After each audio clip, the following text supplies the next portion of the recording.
യാപ്പേ, അവൾ വീണ്ടും അവൻ്റെ മുഖത്തേക്ക് നോക്കി വിളിച്ചു. ഇസൂബി, എൻ്റെ കുഞ്ഞ് എവിടെയായിരുന്നു? രയാപ്പയും അമ്മയും അപ്പയും അപ്പച്ചനും അമ്മച്ചിയും ഒക്കെ കുഞ്ഞിനെ എവിടെയൊക്കെ തിരക്കിയെന്നറിയോ? ഞങ്ങളൊന്നും കാണാതെ എവിടെ പോയി ഒളിച്ചിരിക്കുകയായിരുന്നു? അവൻ വാത്സല്യത്തോടെ കുഞ്ഞിനോട് ചോദിച്ചു. എനിക്കറിയില്ല, എന്നെ ഒരു മാമനെ കൊണ്ടുപോയത്.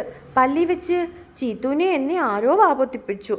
പിന്നെ എന്നെ ഒരു മാമൻ പൊക്കിയെടുത്തു, ചീത്തൂനെ പിടിച്ചു. എന്നിട്ട് എന്നെയും ചീത്തൂനെ ഒരു കാറിൽ കയറ്റി. പിന്നെ ഞാൻ ഒങ്ങിപ്പോയി. പിന്നെ ഒന്നപ്പോൾ ഞാനൊരു മാമൻ്റെ കൂടെയാ, മാമൻ്റെ വീട്ടിൽ. ചീത്തു എവിടെ പോയെന്ന് അറിയില്ല രയാപ്പേ. അവൾ പറഞ്ഞുകൊണ്ട് നോക്കിയതും ക്രിസ്റ്റിയും പെന്നിയും കൂടി അങ്ങോട്ടേക്ക് വന്നിരുന്നു. വല്യപ്പേ, അവൾ കൈകൾ നീട്ടി ക്രിസ്റ്റിയെ നോക്കി വിളിച്ചു. ക്രിസ്റ്റി അവളെ റയാൻ്റെ കയ്യിൽ നിന്നും വാങ്ങിച്ച് അവളുടെ കവളിൽ ചുണ്ടുകൾ ചേർത്തു. എൻ്റെ കുഞ്ഞ് ഞങ്ങളെയൊക്കെ പേടിപ്പിച്ച് കളഞ്ഞല്ലോ. മോളെ കാണാതെ ഞങ്ങളൊക്കെ എന്തുമാത്രം വിഷമിച്ചു എന്നറിയോ? ക്രിസ്റ്റി അവളെ നോക്കി പറഞ്ഞതും അവൾ ആണോ എന്നുള്ള അർത്ഥത്തിൽ വിഷമത്തോടെ അവൻ്റെ മുഖത്തേക്ക് നോക്കി. കുഞ്ഞു പറഞ്ഞതൊക്കെ കേട്ടോ ക്രിസ്റ്റിച്ച?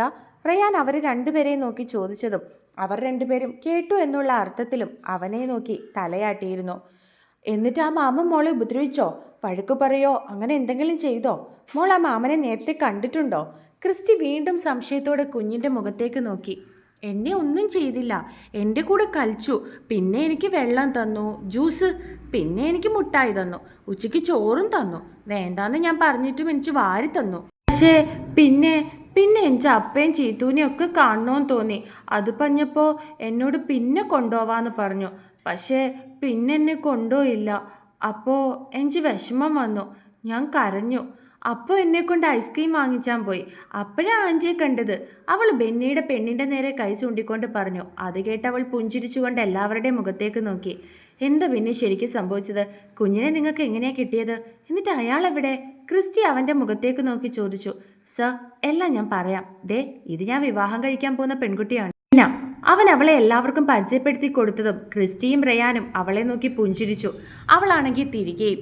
അവൾ ജോലി കഴിഞ്ഞ് വരികയായിരുന്നു. അപ്പോഴാണ് ഒരാളുടെ കയ്യിൽ കുഞ്ഞിരിക്കുന്നത് കണ്ടത്. ഋഷിക ടീച്ചറിന്റെ വീടിനടുത്താണല്ലോ ഇവളുടെയും വീട്. അപ്പോൾ ഒരു ഫേസ്ബുക്ക് ഫ്രണ്ട്സ് ആയിരുന്നു. ഋഷിക ടീച്ചർ ഇന്നലെ കുഞ്ഞിന്റെ ഫോട്ടോയും കാണാനില്ല എന്നുള്ളതൊക്കെ ഇട്ടിട്ടുണ്ടായിരുന്നു. അതുകൊണ്ട് സംശയം തോന്നിയിട്ട് അവൾ എന്നെ വിളിച്ച് കാര്യം പറഞ്ഞത്. അങ്ങനെ ഒരു സംശയം ഉണ്ടെങ്കിൽ നീ അയാളുടെ അടുത്തേക്ക് ചെല്ലാൻ ഞാനും പറഞ്ഞു. അങ്ങനെ ഇവൾ ചെന്ന് കുഞ്ഞിന്റെ കാര്യം അയാളോട് ചോദിച്ചു. കുഞ്ഞുമായിട്ട് അയാൾക്ക് എന്താ ബന്ധമെന്നും ഇത് ആരുടെ കുഞ്ഞാണെന്നും ഇവള് ചോദിച്ചു. അത് കേട്ട് പേടിച്ചിട്ടായിരിക്കണം അയാൾ കുഞ്ഞിനെ പെട്ടെന്ന് താഴേക്ക് നിർത്തിയിട്ട് അവിടെ നിന്ന് ഓടി രക്ഷപ്പെടുകയായിരുന്നു. ഇവൾക്കാണെങ്കിൽ ഒറ്റയ്ക്ക് ഒന്നും തന്നെ ചെയ്യാനും കഴിഞ്ഞില്ല. ബെന്നി പറഞ്ഞു നിർത്തി. അതെ സർ, ഞാൻ ജോലി കഴിഞ്ഞ് വന്നപ്പോഴായിരുന്നു സംഭവം. കുഞ്ഞിന്റെ ഫോട്ടോ ഫേസ്ബുക്കിലും വാർത്തയിലും മറ്റുമൊക്കെ കണ്ടിട്ടുള്ളത് കൊണ്ട് എനിക്ക് നന്നായിട്ട് ഓർമ്മയുണ്ടായിരുന്നു. അയാളുടെ കയ്യിലിരിക്കുന്നത് കണ്ടപ്പോൾ എനിക്ക് സംശയം തോന്നി. ഞാൻ പെട്ടെന്ന് തന്നെ ഇച്ചായനെ വിളിച്ചു. ഇച്ചായൻ പറഞ്ഞ അനുസരിച്ച് ഞാൻ അയാളുടെ അടുത്തേക്ക് ചെന്ന് ചോദിച്ചു, ഇസുമോളല്ലേ എന്ന്. അത് കേട്ടതും അയാളൊന്ന് പരിങ്ങി. മോളാണെങ്കിൽ എന്നെ നോക്കി അപ്പം തന്നെ ആൻറ്റിന്ന് വിളിക്കുകയും ചെയ്തു. അവൾക്ക് എന്നെ അറിയാൻ ഒരു വഴിയുമില്ല. പക്ഷേ അപ്പോൾ ദൈവമായിട്ടായിരിക്കണം അങ്ങനെ അവളെ കൊണ്ട് ചെയ്യിപ്പിച്ചത്. അപ്പോൾ ഞാൻ അയാളോട് ചോദിച്ചു കുഞ്ഞിൻ്റെ ആരാണെന്ന്. കുഞ്ഞുമായിട്ട് എന്താ അയാൾക്ക് ബന്ധമെന്ന്. എന്നാൽ അത് കേട്ടതും അയാൾ പെട്ടെന്ന് കുഞ്ഞിനെ താഴേക്ക് നിർത്തി. ആളുകളെ വിളിച്ചു കൂട്ടാനുള്ളൊരു സാവകാശമൊന്നും എനിക്കപ്പോൾ കിട്ടിയില്ല. അതിനു മുൻപേ തന്നെ അയാൾ അവിടെ നിന്ന് ഓടി രക്ഷപ്പെടുകയായിരുന്നു. ഞാൻ പെട്ടെന്ന് തന്നെ കുഞ്ഞുമായിട്ട് നിന്നിട്ടുള്ളൊരു സെൽഫി ബെന്നിസാറിന് അയച്ചു കൊടുത്തു. ബെന്നിസാറും കൺഫേം ചെയ്തു. അതാ പെട്ടെന്ന് തന്നെ നിങ്ങളെ വിവരം അറിയിച്ചത്. ഇതിൽ മീഡിയക്കാരുള്ളതുകൊണ്ടാണ് രക്ഷപ്പെട്ടത്. പിന്നെ ആ പോസ്റ്ററും. അതുകൊണ്ട് കുഞ്ഞിന് മറ്റൊരു ആപത്തും കൂടാതെ രക്ഷപ്പെടുത്താൻ പറ്റി. കുഞ്ഞിനെ രക്ഷപ്പെടുത്താൻ പറ്റിയതിൽ എനിക്ക് ഒരുപാട് സന്തോഷമുണ്ട്. പക്ഷെ അയാൾ എൻ്റെ കയ്യിൽ നിന്ന് മിസ്സായി പോയല്ലോ എന്നുള്ള സങ്കടം മാത്രമേ എനിക്കിപ്പോൾ ഉള്ളൂ. അവൾ വിഷമത്തോടെ അവരെ നോക്കി പറഞ്ഞു. അതൊന്നും സാരമില്ല, എന്തായാലും ഞങ്ങളുടെ കുഞ്ഞിനെ തിരികെ കിട്ടിയല്ലോ, ഞങ്ങൾക്ക് അത് മതി. റയാൻ അവളെ നെഞ്ചോട് ചേർത്ത് പിടിച്ചുകൊണ്ട് പറഞ്ഞു. അല്ല, അയാളെ കണ്ടാൽ ഇനിയും തിരിച്ചറിയോ? ക്രിസ്റ്റി വീണ്ടും സംശയത്തോടെ അവളുടെ മുഖത്തേക്ക് നോക്കി. ഊവ് സർ, എനിക്ക് തിരിച്ചറിയാനായിട്ട് കഴിയും. ഇപ്പോഴും അയാളുടെ മുഖം എൻ്റെ മനസ്സിൽ പതിഞ്ഞിട്ടുണ്ട്. അവൾ മറുപടി പറഞ്ഞതും ക്രിസ്റ്റി എന്തോ ആലോചിച്ചതുപോലെ തലകുലുക്കി. അല്ല സർ, സാറിൻ്റെ ചേട്ടനെ വിളിച്ച് കാര്യം പറഞ്ഞ് കുഞ്ഞിനെ കിട്ടിയെന്നുള്ളത് അവരാകെ വിഷമിച്ചിരിക്കുകയല്ലേ. ഋഷിക ടീച്ചറിനെ ഞാൻ വിളിച്ചിട്ടുണ്ടായിരുന്നു. അപ്പോൾ ടീച്ചർ പറഞ്ഞു നിങ്ങളുടെ ചേട്ടത്തിയെ കിട്ടിയ കാര്യം. എന്തായാലും രണ്ടുപേരും മറ്റൊരാപത്തും കൂടാതെ രക്ഷപ്പെട്ടല്ലോ. ബെന്നി പറഞ്ഞപ്പോഴാണ് സത്യത്തിൽ അവർ രണ്ടുപേരും അതിനെപ്പറ്റി ഓർത്തത്. കുഞ്ഞിനെ കാണാനുള്ള തിടുക്കത്തിലും അത് ഇസു തന്നെയാണോ എന്നുള്ള സംശയത്തിലും ചാർലിയെ വിളിച്ച് ഇതൊന്നും അറിയിച്ചില്ല എന്ന് അവർ ഓർത്തു. ബെന്നി പറഞ്ഞ ഉടനെ തന്നെ ക്രിസ്റ്റി ഫോൺ എടുത്ത് ചാർലിയെ വിളിച്ചു. ആദത്തിന്റെ പപ്പയും റിൻസിയുടെ പപ്പയും കൂടി ഹോസ്പിറ്റലിലേക്ക് വരികയാണ്. എല്ലാം പോകുന്നത് പോലീസുകാരുടെ പിടിയിലേക്കാണെന്ന് അവർക്ക് നന്നായിട്ട് അറിയാം. എടോ, നമുക്കിപ്പോൾ ഹോസ്പിറ്റലിലേക്ക് പോകണോ? മറ്റെന്തെങ്കിലും വഴി ഉപയോഗിച്ച് അവളെ കണ്ടാൽ പോരെ? വീഡിയോ കോളിലോ മറ്റോ? ആദത്തിന്റെ പപ്പ അയാളുടെ ഉള്ളിലെ പേടി കൊണ്ട് വർഗീസിനോട് പറഞ്ഞു. അത് കേട്ട് വർഗീസ് ദേഷ്യത്തോടെ അയാളുടെ മുഖത്തേക്ക് നോക്കി. നിനക്ക് നഷ്ടപ്പെടാൻ ഒന്നുമില്ലല്ലോ. പക്ഷെ എനിക്ക് അങ്ങനെയല്ല. ആകെ ഉണ്ടായിരുന്നത് എൻ്റെ മോളാണ്. അവളുടെ ആഗ്രഹത്തിനും സ്വപ്നത്തിനും വേണ്ടിയിട്ടാണ് ഞാൻ ഇത്രയും കാലം ജീവിച്ചത്. തറയിലും തട്ടിലും വെക്കാതെ ഞാൻ കൊണ്ടു കടന്നത്. ആ കുഞ്ഞിനെ എനിക്കിപ്പോൾ നഷ്ടപ്പെട്ടത്. ആ നഷ്ടം നികത്താൻ നിന്നെ കൊണ്ട് കഴിയോ? അയാൾ ദേഷ്യത്തോടെ ഡ്രൈവ് ചെയ്തുകൊണ്ടിരുന്ന ആദത്തിന്റെ പപ്പയുടെ മുഖത്തേക്ക് നോക്കി ചോദിച്ചു.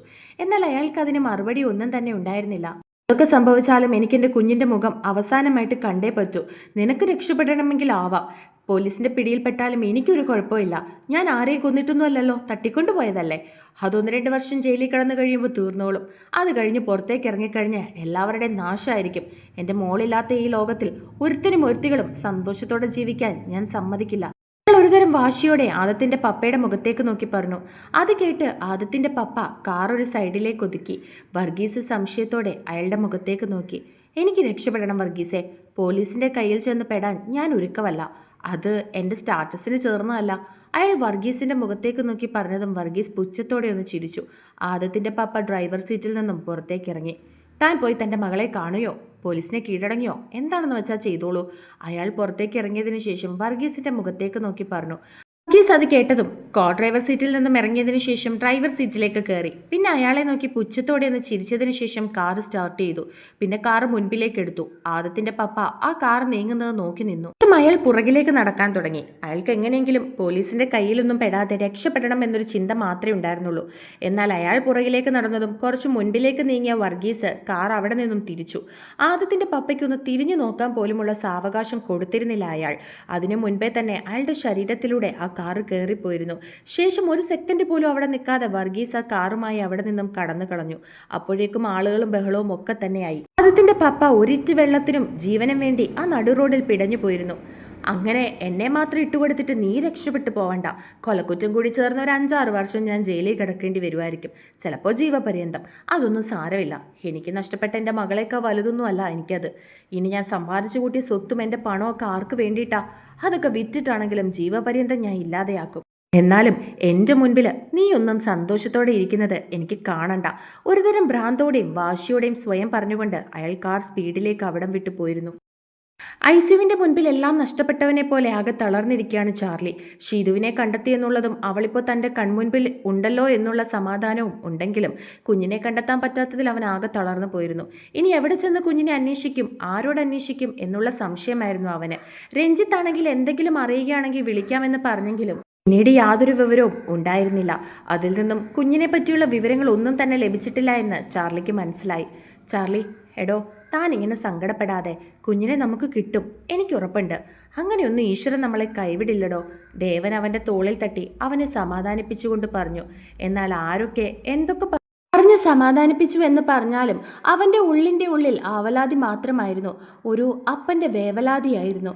ആശുപത്രിയിലെ പ്രൊസീജിയറൊക്കെ കഴിഞ്ഞ് റിൻസിയുടെ ബോഡി വീട്ടുകാർക്ക് വിട്ടു നൽകി. റിൻസിയുടെ മമ്മിയുടെ ആഗ്രഹമായിരുന്നു അവളെ അവരുടെ പള്ളിയിൽ തന്നെ അടക്കണമെന്നുള്ളത്. ഇതുവരെയും ഭാര്യ ഭർത്താക്കന്മാരെ പോലെ ആദവും അവളും ജീവിക്കാത്തതുകൊണ്ട് തന്നെ അവരുടെ പള്ളിയിൽ അവളെ അടക്കം ചെയ്യാൻ അവർക്കൊട്ടും തന്നെ താല്പര്യമുണ്ടായിരുന്നില്ല. അതുകൊണ്ട് തന്നെ ബോഡി അവർ വീട്ടിലേക്ക് കൊണ്ടുപോവുകയാണെന്ന് പറഞ്ഞു. അവളുടെ അപ്പം കൂടെ ഇല്ലാത്തതുകൊണ്ടും അയാളെപ്പറ്റി യാതൊരു വിവരവും ഇല്ലാത്തതുകൊണ്ടും അവരെ കൊണ്ട് എല്ലാം ഒന്നും ചെയ്യാൻ കഴിയില്ല എന്ന് മറ്റുള്ളവർക്ക് ഉറപ്പായിരുന്നു. അതുകൊണ്ട് സോണിയുടെ പപ്പയും മമ്മിയും ആദവും ആദത്തിന്റെ മമ്മിയും കൂടി ചേർന്നിട്ടാണ് അവളെ അവളുടെ വീട്ടിലേക്ക് കൊണ്ടുപോകാൻ തുടങ്ങിയത്. ചാർലി നിസ്സഹായതയോടെ ഐസുവിന്റെ മുൻപിൽ ഇരിക്കുകയാണ്. ഷീതുവിനെ വൈകിട്ടോടെ റൂമിലേക്ക് മാറ്റാമെന്ന് ഡോക്ടർ പറഞ്ഞിട്ടുണ്ടായിരുന്നു. പെട്ടെന്നാണ് അവന്റെ ഫോണിലേക്ക് ഒരു കോള് വന്നത്. പലതും ചിന്തിച്ചുകൊണ്ടിരുന്നത് കൊണ്ടാകാം ആ കോള് വന്നതും ചാർലി ഞെട്ടിപ്പോയിരുന്നു.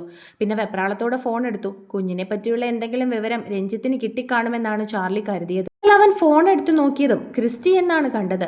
ആശുപത്രിയിലെ കാര്യങ്ങൾ അറിയാൻ വിളിക്കുകയായിരിക്കുമെന്ന് കരുതി ചാർലി. അതുകൊണ്ട് തന്നെ മറ്റൊന്നും ചിന്തിക്കാതെ ഫോൺ എടുത്തവൻ ചെവിയിലേക്ക് വെച്ചു. ഹലോ, പറയടാ. ചാർലി ഫോൺ എടുത്തപാടെ അവനോട് പറഞ്ഞു. ചാർലി, എടാ, നമ്മുടെ കുഞ്ഞിനെ തിരികെ കിട്ടി. ക്രിസ്റ്റി പറയുന്നത് കേട്ടിട്ട് അവന് വിശ്വസിക്കാൻ കഴിഞ്ഞിരുന്നില്ല. പെട്ടെന്ന് അവൻ അങ്ങനെ പറഞ്ഞ ഷോക്കിൽ ചാർലിയുടെ കണ്ണുകൾ നിറഞ്ഞു. വാട്ട്? നീ പറയുന്നത് സത്യമാണോ? എൻ്റെ കുഞ്ഞ്? അവൻ്റെ വാക്കുകൾ ഇടറിപ്പോയി. അപ്പേ!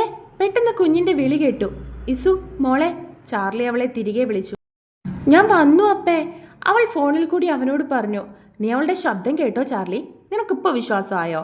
കുഞ്ഞ് എൻ്റെ റേയാൻ്റെ ഒപ്പമുണ്ട്. ക്രിസ്റ്റി സന്തോഷത്തോടെ അവനോട് പറഞ്ഞു. എടാ, എവിടെ നിന്നാ എൻ്റെ കുഞ്ഞിനെ കിട്ടിയത്? അവൾക്ക് നീ എന്തെങ്കിലും കഴിക്കാൻ വാങ്ങിച്ചു കൊടുക്കണേ. ചാർലിക്ക് എന്താണ് അവരോട് പറയേണ്ടതെന്ന് അറിയില്ലായിരുന്നു. വിശന്നിരിക്കായിരിക്കുമെന്ന് കരുതി അവൻ ആദ്യം അവരോട് അതാണ് പറഞ്ഞത്. നീ അതൊന്നും ഓർത്ത് വിഷമിക്കേണ്ട. നീ പറഞ്ഞിട്ട് വേണോ ഞങ്ങൾ അതൊക്കെ ചെയ്യാൻ? ഇവള് നിന്റെ മാത്രം മകളല്ല, ഞങ്ങളുടെയും കൂടിയാ. വിശേഷങ്ങളൊക്കെ ഞങ്ങൾ നേരിട്ട് വരുമ്പോൾ പറയാം. കുഞ്ഞിനെ കിട്ടിയ കാര്യം പറയാൻ വേണ്ടിയിട്ടാണ് ഞങ്ങൾ വിളിച്ചത്. പിന്നെ നീ ആ രഞ്ജിത്ത് സാറിനെ ഒന്ന് വിളിച്ച് പറഞ്ഞേക്കണേ. ക്രിസ്റ്റി പറഞ്ഞതും അവൻ സന്തോഷത്തോടെ ഓക്കെ പറഞ്ഞുകൊണ്ട് ഫോൺ വെച്ചു. സന്തോഷത്തോടെ സംസാരിക്കുന്നത് കണ്ടതും ദേവൻ അവന്റെ അടുത്തേക്ക് ചെന്നു. അവന്റെ തോളിലേക്ക് കൈവച്ചു. എന്ന് ചാർലി അയാളെ കെട്ടിപ്പിടിച്ചു. എന്താ കാര്യമെന്നൊന്നും അയാൾക്ക് മനസ്സിലായില്ല. ചാർലി, എന്താടോ? എന്താ പറ്റിയത്? ആരാ തന്നെ വിളിച്ചത്? അയാൾ സംശയത്തോടെ ചാർലിയോട് ചോദിച്ചു. അച്ഛാ, എൻ്റെ കുഞ്ഞിനെ കിട്ടി. അയാളെ കെട്ടിപ്പിടിച്ചുകൊണ്ട് സന്തോഷത്തോടെ ആനന്ദ കണ്ണീരോടെ അവനത് പറയുമ്പോൾ ആദ്യമായിട്ട് ഒരാളുടെ നാവിൽ നിന്നും അച്ഛ എന്നുള്ള വിളി കേട്ട്